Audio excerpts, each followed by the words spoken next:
Okay, are you ready to hear from Tulsi? Can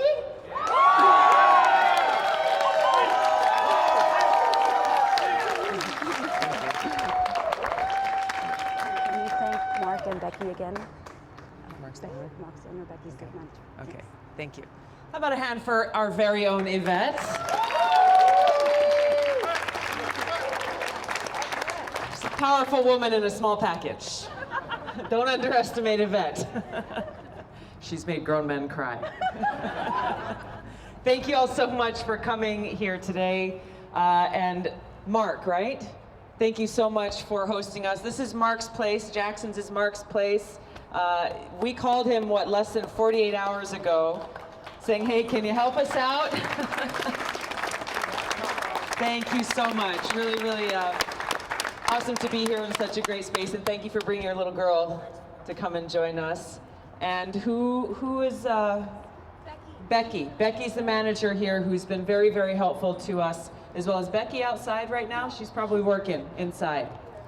All right, these things, you know, they take some work to put together, and I'm just so glad that on short notice, all of you took the time to come out to give me the chance to share my aloha with all of you. I didn't know that I was going to be able to come to this event here in Milwaukee until a few days ago, so this is why all the pieces coming together in the last minute. But it's been a beautiful, beautiful day that we've had here, that we started out this morning actually at the LULAC conference happening down the street with a group of veterans. And there was no better way to start the day than at a breakfast gathering called the Defenders of Freedom, where I had the opportunity to thank and honor service members and veterans from across generations. And it's always, you know, this is my family, so it's always special to me to be able to get to hang out with them, but really it's a continuous reminder, as I talked about with them this morning, about the values and principles that are at the heart of someone who raises their hand and volunteers to lay their life down for this country. These principles of service above self. And how that example that we see in our service members and our veterans is really the example that should inspire the leaders of our country. I think some of you have heard me talk about this before, about how instead of leaders who are truly of, by, and for the people, leaders who are truly inspired by this ideal of service above self, we instead have a government of, by, and for the rich and powerful, of, by, and for greedy corporations, of, by, and for self-serving politicians, all of whom are looking out for their own selfish interests. How they can pass laws, how they can influence policies, how they can make their mark in our government to serve whatever it is their own selfish goal is, whether it's more money for a lobbyist corporation that they work for, or if it's a politician who's looking for more power or a good paying, cushy job after they leave office. You look down the line and you can see the consequence of this in the impact that it has on each of our everyday lives. You know, the things that we worry about, the things that keep us up at night, the thing that we're concerned about with our loved ones, our children, our family, our friends, things that we're concerned about with our own future. Why is it that we have these perennial problems that never seem to get solved? We have to get to the heart of the problem, and the heart is that we don't have a government that is truly and solely focused on this mission of service to the people. Healthcare is an issue that's on the top of most people's minds. You know, most families are just one healthcare emergency away from total disaster. And you're concerned about these things that can come out, these emergencies, or an illness, or a pre-existing condition. You're concerned about what kind of healthcare coverage you have, or skyrocketing prescription drug prices. So we look at why are so many so concerned about this? In a country like the United States of America, this should not be the number one concern on people's minds. But then you look at legislation, even like the Affordable Care Act, that increased insurance coverage for a lot of folks, but still a lot of that coverage didn't provide that security blanket that they needed because of high deductibles. That when that emergency happened, they couldn't afford to pay that high deductible of $2,000 or $2,500. that we still have people who are small business owners, who are self-employed, even under the Affordable Care Act, who are paying $1,000 a month for their health care insurance. Or you have the reality that in the original draft of the Affordable Care Act, I'm told there was the provision written in there that would have allowed Medicare to negotiate lower prescription drug prices. It wasn't there in the final draft that passed. Why? Is it because those lawmakers who were writing and working on that bill decided that that was something that would help us? That Medicare should not be allowed to negotiate these drug prices down because it's good for the people? No, absolutely not. Who was that good for? Big Pharma. That benefited Big Pharma, and it's because their lobbyists have such great influence in Washington. They saw that provision in the bill. They said, nope. We can't allow that to stay in there. We can't allow that to pass. This is just one very present and relevant example of so many as we look at that influence, whether it's of big insurance, big pharma, big Wall Street banks, private prisons, military-industrial complex. You can go down the list and see how you connect those dots. This is how we get to the heart of the problem, and this is how we bring about the kind of change that we are all seeking to bring. You wouldn't be here tonight if you were not wanting to be an active part of this change. You wouldn't be here tonight.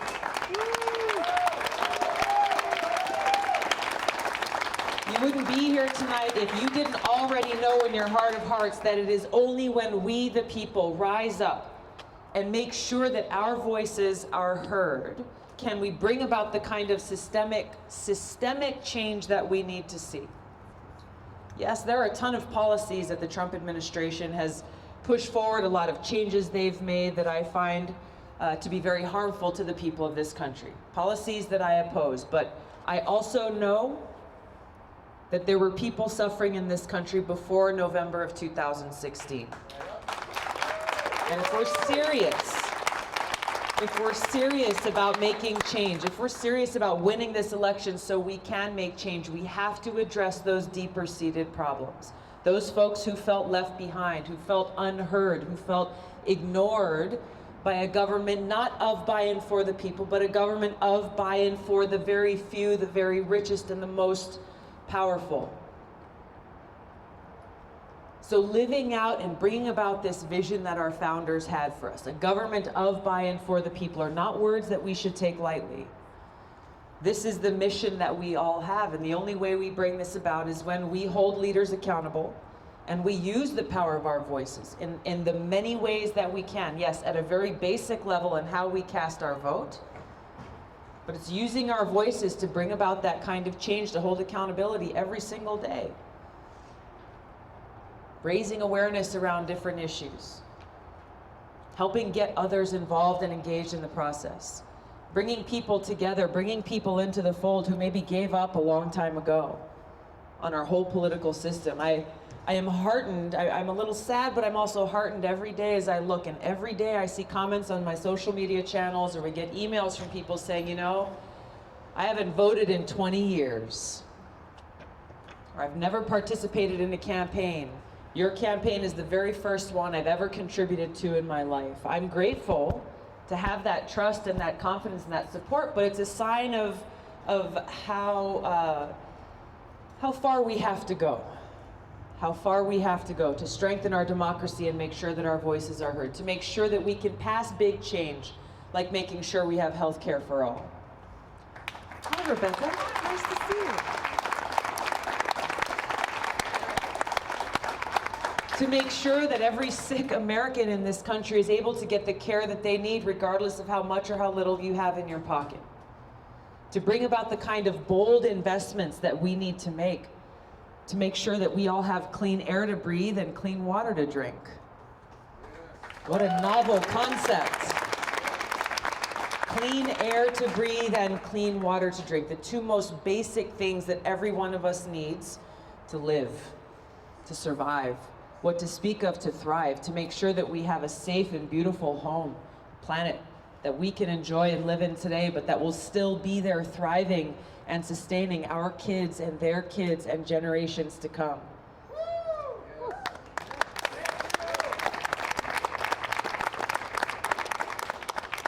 when we raise our voices saying this is the kind of future that we want, we can bring about the systemic change we need to see in our criminal justice system.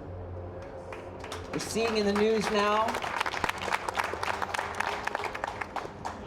how a very, very wealthy pedophile was able to make a backroom deal to get off with a very light sentence, as we have so many non-violent, quote-unquote, drug offenders who are rotting away in our prisons. We see how our criminal justice system is benefiting the rich and punishing the poor. This is why I've introduced legislation like the Ending Federal Marijuana Prohibition Act, to begin to end this failed war on drugs. How we deal with the opioid crisis that's ravaging so much of our country. How we're punishing people who really need help, who are struggling with addiction, by throwing them in jail rather than saying, hey, let's take those precious resources, our taxpayer dollars, and instead of continuing to support a prison system with high recidivism rates, let's try to lower those recidivism rates by getting you the help that you need through treatment and recovery and empowerment and housing and jobs and education. We're serious about helping people. Let's actually help people. These are just a few of the many things that we as a country need to tackle when we're really focused on serving the people, on putting those values of service above self at the forefront of all that we do. Now, all of these things require investment. They require a focused investment and use of our taxpayer dollars and our resources, of which there are limits. There are limits. We cannot begin to make these investments unless we deal with one central issue, which is the cost of war.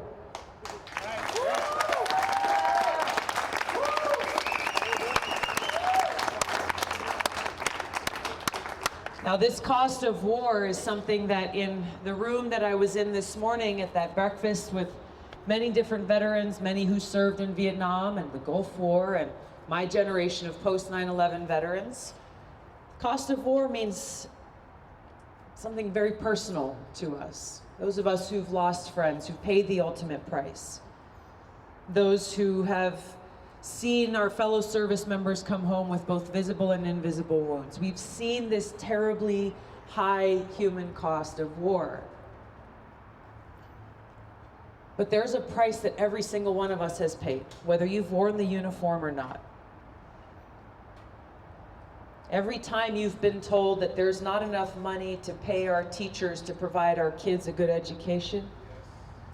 Every time you've been told there's not enough money to make sure that folks in Flint, Michigan have clean water to drink and to bathe in.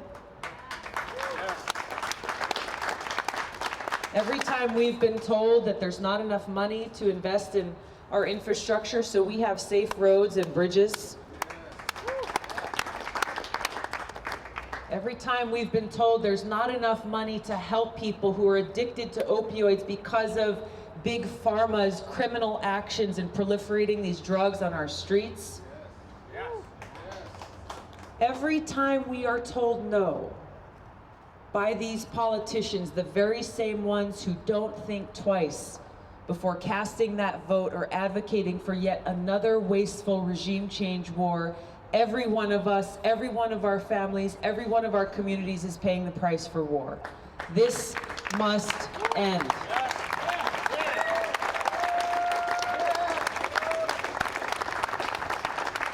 Every single one of us is paying the price for war. Since 9/11 alone, all of us have paid over $6 trillion on these wasteful regime change wars. Over $6 trillion. Trying to think about what $6 trillion looks like. What do you do with $6 trillion other than reduce the deficit? What do you do with $6 trillion? Well, something that makes this a little bit more tangible, Afghanistan. Right now we're spending about $4 billion a month in Afghanistan. $4 billion a month in Afghanistan. Now, I was with a group of mayors a little over a week ago were gathering for their annual conference, and I was talking to them about these numbers because I served on the city council in Honolulu, and mayors and council members, people in the municipal level of government, that's where the rubber meets the road. And you count every single dollar that you have to figure out how do you make sure the trash gets picked up on time, that our firefighters have what they need, that our police officers have the tools they need, to make sure that you've got those potholes filled. These are very real, tangible things that if you don't address, trust me, you hear about it. So I was talking to them about this, $4 billion a month in Afghanistan. And what they talked about is a federal grant called a Community Development Block Grant. It's the #1 federal grant that is looked forward to by the municipal government.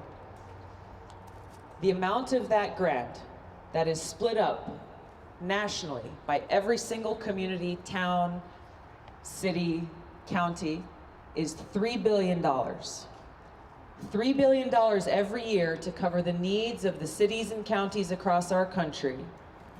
$4 billion a month to Afghanistan. For what? Exactly. That is the question. That is the point. That our hard-earned taxpayer dollars are continuing. This is not a thing of the past. They're continuing to pay for these wasteful regime change wars and the nation building and the aftermath that comes, while families, schools, hospitals, people, communities here continue to struggle, continue to suffer. So when reporters ask me sometimes, Tulsi, why do you always talk about foreign policy? It's just one of many other issues. Why don't you talk about all these other issues that we really care about in our homes and in our workplaces, in our communities? Because unless we deal with the cost of war, everything else is an empty promise. That's the reality and that's the truth. That's why I'm so committed. That's why I'm focused so clearly on ending these wasteful regime change wars, working to end this new Cold War and nuclear arms race that is making us less safe and is taking more money out of our pockets to build more of these nuclear weapons that are smaller and more dangerous and more easily used. Bringing about this kind of change in our leadership and in our foreign policy will redirect our resources, making it so that we can invest them where they're needed most, right here in serving the needs of our people. Now, this won't come easily. There are a lot of people who've been benefiting and profiting for a long time based on continuing this status quo. This is where we come in. This is where every one of us comes in.